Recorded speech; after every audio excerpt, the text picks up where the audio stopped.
Greetings once again, my friends, and welcome back to Drak's 12 Days of Anime Characters.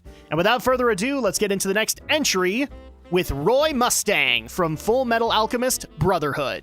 Now, if I had a word to describe this guy, well, loyalty would be it. If I could expand that to 2 words, it would be fierce loyalty. Roy Mustang is a bit of a conundrum to be able to understand. He's gone through some rough times. He's been able to do it with fellow brothers in arms.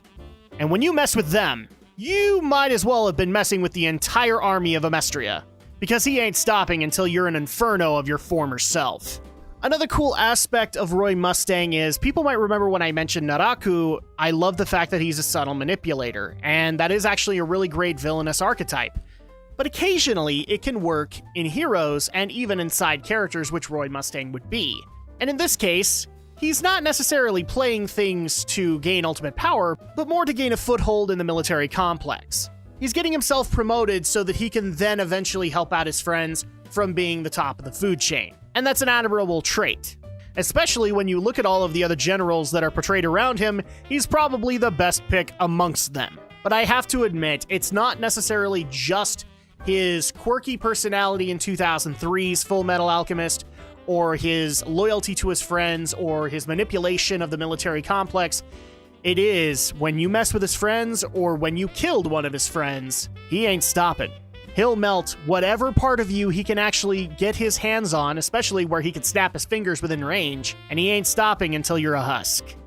I'll admit, one of my favorite moments of Full Metal Alchemist Brotherhood is when he finally is able to confront Envy. And the first thing that he thinks of to do is basically what fans have been begging for about 10 episodes now: shutting Envy up. Not just shutting Envy up, but literally incinerating his tongue so he cannot speak. Now, I don't know what you guys think, but that's a sick burn.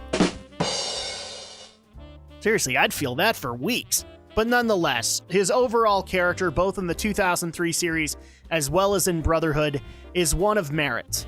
One of an actual soldier who wishes to be able to save all of his brothers in arms at any given moment, even if that means he has to put himself on the line, if he has to sacrifice everything to be able to bring his soldiers home to their families.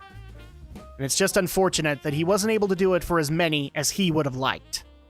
And that's going to go ahead and do it for this episode. Thank you guys so much for watching, and we'll be back tomorrow for the next one.